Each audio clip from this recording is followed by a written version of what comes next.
நண்பர்களுக்கு வணக்கம். உற்சாகம் டிவி நேயர்கள் அனைவருக்கும் வணக்கம். சனிப்பயிற்சி 2025 மார்ச் 29 நடக்கிற சனிப்பயிற்சி பற்றி பார்த்துட்டு இருக்கிறோம். சனிப்பயிற்சி என்ன பண்ண போகுது, யார் யாருக்கெல்லாம் என்னென்ன கஷ்டங்கள் வரப்போகுது, ஒரு குடும்பம்னாவே அதில் தாய் தந்தைகள் இருப்பாங்க, மாமன் மச்சாங்க இருப்பாங்க, அண்ணன் தம்பிங்க இருப்பாங்க. என்ன இந்த உறவுகள் எல்லாமே சொல்கிறது தான் குடும்பம்.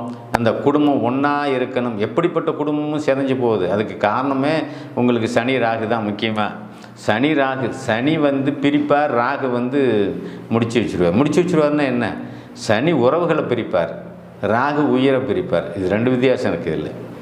அப்போ இன்றைக்கி உங்களுக்கு கன்னிராசிக்காரனுக்கு 7ல் சனி வந்தாலும், அவர் கண்டச்சனியாக இருந்தாலும் 6ல் ராகு வருவது சிறப்பு. 6ஆம் இடம் சுபத்துவமாக குருவின் பார்வையில் வருவது சிறப்பு.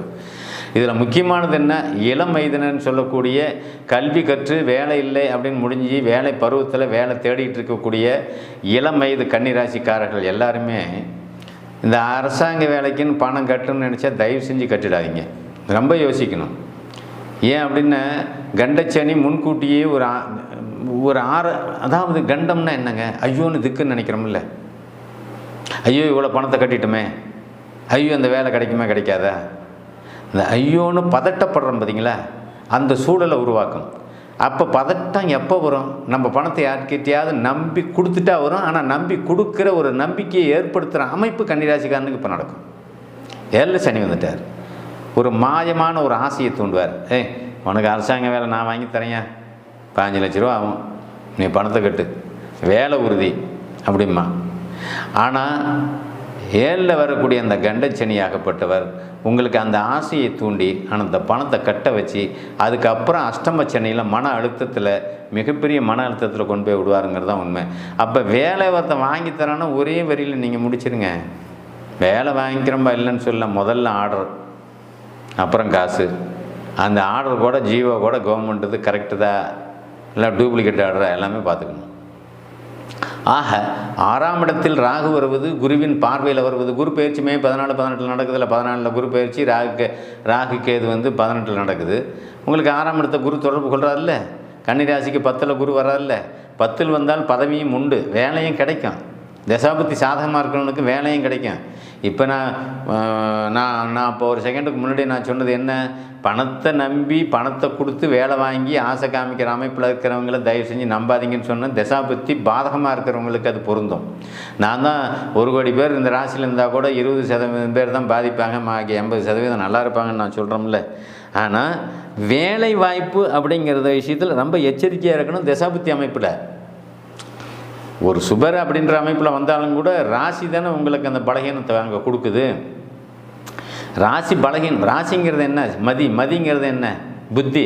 உன் புத்தி பலகீனப்படுறதுக்கு காரணம் ஆசை தானே. எல்லாருமே இப்போ எடுத்துக்கங்க, இன்றைய காலகட்டங்களில் நம்ம பார்க்குறோம் அப்படின்னா, பிள்ளையை பெற்றவனாக இருந்தாலும் சரி, பையன் பெற்றவனாக இருந்தாலும் சரி, ஆசை எப்படி வருது, 2 லட்ச ரூபா சம்பளம் வேணும், 50,000 ரூபா சம்பளம் வேணும், நிறைய மெத்த வீடு வேணும், 30,000 சம்பளம் தான் பொண்ணு கொடுக்க மாட்டேன், ஏன்னா 50,000 60,000 தான் நான் கொடுக்குறேன், அதுலேயும் மெத்த வீடு வேணும், காடு 2 ஏக்கரை வேணும். இவ்வளோ ஆசை எதுக்குயா, இவ்வளோ ஆசை எதுக்கு இந்த பொண்ணை பெற்றவங்களுக்கு சொல்கிறேன் நான். நீங்கள் இப்படியே பண்ணிக்கிட்டு தான் அந்த பிள்ளைக்கு 40 வயசு வரைக்கும், நீங்கள் எத்தனை பிள்ளைங்க கல்யாணம் ஆகாமல் இருக்குது தெரியுமா? 40 வயசு வரைக்கும் பெற்றவங்க பண்ணுற அந்த ரூட்டில் தான் அந்த பிள்ளைங்க வாழ்க்கையை கெட்டு போகுது. அப்புறம் பிள்ளைங்க திசை மாறி போகுது, தடுமாறி போகுதுங்கிறது நம்ம கண் கூட பார்த்துட்ருக்கேன். எவ்வளவு தான் புத்தி சொல்லு, இந்த ஆசை அப்படிங்கிற அமைப்பில் தான் அடிமையாகி ஆசை, பேராசைங்கிற எண்ணத்தை அதுதான் மதி. அந்த மதியில் பூந்து விளையாட ஆரம்பிக்குது, விதி விளையாட ஆரம்பிக்குது. அந்த மதியில் பூந்து உங்கள் புத்தியில் பூந்து அந்த பேராசையும் எண்ணத்தையும் கொடுத்து கன்னிராசிக்கார பிள்ளைங்க எல்லாமே. இதில் இன்னொன்று வேறு, ஒரே ராசி ஒரே நட்சத்திரம் 2ல் செவ்வாய், ராகு கேது. எவன் இதை கண்டுபிடிச்சான்னு தெரியல, எவன் இதை சொன்னான்னு சரி. இதே பாட்டில் இந்த தென்னகத்தை சேர்ந்த, தென்னாட்டை சேர்ந்த சேலம் மாவட்டம், ஈரோடு, கோயம்புத்தூர் இந்த பக்கம் இருக்கிறவங்க ஃபுல்லாக இதுலேயே தான் புரோக்கர் முக்கால்வாசி அதுதான் எடுத்துக்கிறான். எப்படி தான் ஒரு பிள்ளைங்களுக்கு கல்யாணம் பண்ணுறது செய்கிறதுனே தெரியல. இப்போ கண்டச்சனி வேறு ஸ்டார்ட் ஆகிடுச்சு. இந்த கல்யாண விஷயத்தை எப்படி தான் நவுத்துறதுனே தெரியல. ஆக எப்படி பண்ணாலும் பெரும்பாலான குழந்தைகள் பாவத்துவ அடிப்படையில் தான் பிறந்திருக்குங்கிறது தான் நான் யோசிக்க வேண்டியதாக இருக்குது. பாவத்துவ அடிப்படை அப்படிங்கிறது லக்னத்தோடு பாவகிரகங்கள் தொடர்பு கொள்வது, 2ஆம் இடத்தோடு பாவகிரகங்கள் 7ஆம் இடத்தோடு தொடர்பு கொள்ளுது. என்ன தான் பணத்தை சம்பாதிச்சாலும் வாழ்க்கையை அனுபவிக்கிற அமைப்பு இல்லாமல் பிறக்குதுங்க. அதனால தான் பெற்றவன் பிள்ளையும் பெற்றவன் எல்லாமே எனக்கு அந்த வசதியான மாப்பிள்ளை வேணும், நான் டவுனுக்குள்ளே தான் கொடுப்பேன், இன்னும் கிராமத்துக்குள்ளே கொடுக்க மாட்டேன். கொஞ்சமாவது இங்கேயும் தெரிஞ்சிருந்தால் பரவாயில்ல. நீ பிள்ளைங்க பெற்றதே பாவத்துவ அமைப்பில் பெற்றுக்கிறீங்க. அதுக்கப்புறம் இப்படி ஆசைப்பட்டுக்கிட்டே இருந்தால் அந்த பிள்ளைங்க வாழ்க்கையும் கெடுத்துடுறீங்க. எத்தனையும் நாங்கள் கண்ணில் பார்க்குறேன். இது தெரியுமா? அந்தந்த வயசில் அது நடந்துடணும். இதில் யோசிக்கிறது இல்லை. 10 பொருத்தம் பார்த்து கொடுத்துருவாங்க. அப்புறம் பார்த்தா அது டைவர்ஸ் ஆகிறேன். ஏன் அதுக்கப்புறம் அது செல்ல காசு தானே. அதுக்கப்புறம் ஒரு புள்ள வாழ்க்கை ஒரு தரம் கெட்டு போயிட்டுன்னா அந்த ரெண்டாவது மறு வாழ்க்கைலாம் அது சிறப்பாக இருக்குங்கிறதெல்லாம் எந்த உத்தரவாதமும் கொடுக்க முடியாது. மறு வாழ்க்கை சிறப்பாக இருந்தாலும் அதுக்கு ஒரு பேர் முத்திரை குத்தப்பட்டுருது முதல்லையே. இதெல்லாம் நீங்கள் யோசிக்கிறது இல்லை. ஒரு நல்ல ஜோசியரை அணுகிறதில்லை. போயிட்டேன்னா சார் இது நாகதோஷம் சார், இது 2ல் செவ்வாய் இருக்குது சார். புரோக்கருக்கு இந்த நாகதோஷம் செவ்வாய் தோஷத்தை தாண்டி என்ன தெரியும் புரோக்கருங்களுக்கு? இந்த நாகதோஷம் செவ்வாய் தோஷம் 10 பொருத்தத்தை தாண்டி என்ன தெரியும்? ஒன்றுமே தெரியாதவங்ககிட்ட போய் நீ பார்த்து கொடுத்துட்டு உனக்கு பொண்ணை பிடிச்சிரும், வசதி பிடிச்சிரும், எடுத்த உடனே 2 லட்ச ரூபா சம்பளம்னா அதை தான் பிடிக்கும். அவன் என்ன குணம், திருட்டு பையனா நல்லவனா கெட்டவனா அதெல்லாம் தெரியவும் தெரியாது. பாருங்க, ஒரு டாக்டராக இருக்கிறவங்க கூட கேடியாக இருக்கான். அதை நான் பார்த்துருக்கேன். டாக்டராக இருக்கிறவங்க கூட கேடியாக இருக்கிறான். போலீஸில் போனால் முரட்டு குணம் கொண்டோம் அப்படின்னு சொல்கிறான். அப்படிப்பட்ட போலீஸில் நல்லவங்க நிறைய பேர் இருக்காங்க. போலீஸ் அதிகாரி இருக்கிறவங்க ஏகப்பட்ட பேர் நல்லவங்க இருக்கிறாங்க. அந்த துறை மோசம்னு நீங்கள் பேசிக்கிட்டு இருக்கலாம். அதில் எத்தனை பேர் நல்லவன் இருக்கான்னு தெரியுமா?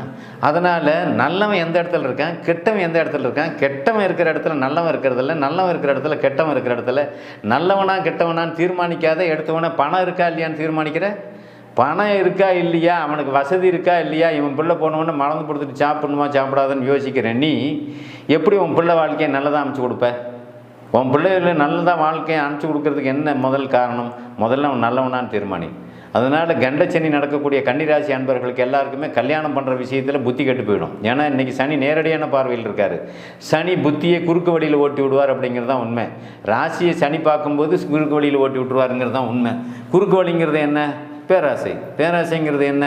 வாழ்க்கையில் நம்ம இவனோட சேர்ந்து வாழவுமா வாழ மாட்டோமா? அவங்ககிட்ட பணம் 2 லட்ச ரூபா சம்பளம் வருது, சொத்து இருக்குது, கார் பங்களா இருக்குது. அதை நீ அனுபவிக்க போறியா இல்லையான்னு எப்படி தெரியும்? அது 10 பொருத்தத்தில் வருதா? கண்டிப்பாக இல்லை. அதை அனுபவித்து அவனோட 40 வருஷம் நீ வாழ்ந்தால் தானே உனக்கு வாரிசு 2 உருவாகும். அதை நீ வளர்த்த முடியும், நீ வாழ்க்கையில் செட்டில் ஆக முடியும். வாழ்க்கை செட்டில்டுங்கிறது திருமண வயசுலேருந்து அந்தாண்ட ஒரு 40 வருஷம் அவங்க பிரிவு வராமையும் உயிரோடையும் இருக்கணும், நோய் வராமையும் இருக்கணும், அவங்களுக்கு எந்த ஒரு பாதிப்பும் இல்லாமல் இருக்கணும். அதுதான் வாழ்க்கை. அதை யாருமே உணர்வதில்லை. இந்த மாதிரி எண்ணம் உள்ளவர்கள் நிறைய பெண்களை வீட்டில் தான் வச்சுக்கிட்டு இருக்கேன். எத்தனை 40 வயசு 45 வயசுலாம் பெண்கள் இருக்காங்க. நீங்களாம் மாற மாட்டீங்க, உங்கள் தலையெழுத்து இங்கே கர்மா ஃபிக்ஸ் பண்ணிடுது, இப்படி தான் நீ அனுபவிக்கணும் அப்படின்னு. அப்புறம் பின்னாடி நீ உட்காந்துக்கிட்டு அழுதாலும் நடக்காது, பிடிச்சாலும் நடக்காது. காலம் திரும்பி வர போகிறதில்ல, போனது தான். அதனால் கன்னிராசி அன்பர்களுக்கு குடும்ப வாழ்விலையும் சரி, தொழில் வேலை வாய்ப்புலையும் சரி, முதலீடு பணத்தை முன்னே நீங்கள் யாருக்கிட்டையும் நம்பி கொடுக்கக்கூடாது. கல்யாணம் பண்ணுற விஷயத்தில் ரொம்ப உஷாராக எச்சரிக்கையாக பார்த்து குடும்பத்தை விசாரிக்கிறதுனால கண்டிப்பாக கண்டுபிடிக்க முடியாது. அவனுடைய ஜாதக அனுபவத்தை ஜாதகத்தை பார்த்தா தான் அவர் நல்லவரா கெட்டவரான்னு வரும். நல்லவனாக இருந்தால் ஒரு வேலை அப்படின்னா அவனுக்கு சில சோதனைகள் வருமே தவிர வாழ்க்கை பிரிவு வராது. கெட்டவனாக இருந்தால் வாழ்க்கை பிரியும். கெட்டவன் தானே வேண்டான்னு ஒதுக்குறான், நல்லவன் சங்கடப்பட்டு சகிச்சுக்கிட்டு வாழ்கிறான், கஷ்டத்தை ஏற்றுக்கிறான். அவன் கெட்டவன் கஷ்டத்தை ஏற்றுக்க மாட்டான். நீ எனக்கு கொடுத்தா கொடுக்கலாம், நீ என்னை விட்டு போ, ஒரே வரி. அவன் கெட்டவன்.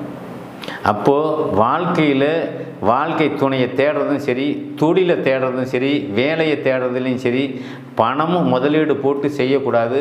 வாழ்க்கை துணை தேடுற விஷயத்தில் நல்லபடியாக ஆராய்ச்சி பண்ணி அந்த பெண்ணின் குணம் என்ன, தாய் தகப்பனின் குணம் என்ன, குடும்பத்தின் குணம் என்ன, குடும்பத்தில் பெரியவர்கள் எப்படி வாழ்ந்தார்கள் போனார்கள் என்பதை நன்றாக ஜாதக ரீதியாக ஆராய்ச்சி பண்ணிவிட்டு விசாரணையும் பண்ணிவிட்டு அதுக்கப்புறம் உங்களுடைய திருமண வாழ்க்கையை பேசி முடிச்சிங்க அப்படின்னா கண்டிப்பாக கன்னிராசிக்காரர்களுக்கு பங்கம் எதுவும் வராது, வாழ்க்கையில் தொந்தரவு கஷ்டம் எதுவும் வராது. எப்படி கஷ்டம் வரும் அப்படின்னா சுபப்பிரிவான சில கஷ்டங்கள் வரும். சுபப்பிரிவு என்பது தொழில் ரீதியாக வேலை ரீதியாக அஷ்டமச்சனி காலகட்டங்கள் கணவன் மனைவி ஆளுக்கு ஒரு இடத்துல இருக்கக்கூடிய அமைப்பு கண்டிப்பாக வரும். அப்போ அந்த ஆளுக்கு ஒரு இடமைப்பு, நீ ஒரு இடத்துல வேலை கிடைச்சிருக்கும், இவருங்க அந்த பொண்ணுக்கு ஒரு இடத்துல வேலை கிடைக்கும். அப்போ தூர இடங்கள்லேருந்து நீங்கள் வேலைக்கு செஞ்சுக்கிட்டு ஃபோன் மூலிமா கான்டாக்ட் பண்ணிக்கிட்டு பேசிக்கிட்டு வந்துக்கிட்டு ஒரு 2 வருஷம் ஓட்டுவீங்க, அவ்வளோதான். மற்ற பிரிவுங்கிறது கெடுதலான பிரிவுங்கிறது இங்கே கன்னிராசி அன்பர்களுக்கு கண்டிப்பாக நடத்துக்கு உண்டான வாய்ப்பு கிடையாது. அதனால் கன்னிராசி அன்பர்கள் எல்லாமே எச்சரிக்கைன்னு நான் சொல்லக்கூடியது மன வாழ்க்கையிலையும் தொழிலையும் தான். தப்பான இடத்துல பொண்ணு நம்ம அமைஞ்சு போயிடும். தப்பான வழியில் வந்து ஒரு இடத்துல மாட்டிக்கிட்டிங்க அப்படின்னா வாழ்க்கை கெட்டு போயிடும். அதனால் மன வாழ்க்கையிலையும் தொழிலையும் வேலையிலையும் எச்சரிக்கையாக இருக்க வேண்டிய ஒரு சனி பயிற்சி அப்படின்னு சொல்லலாம். நன்றி, வணக்கம்.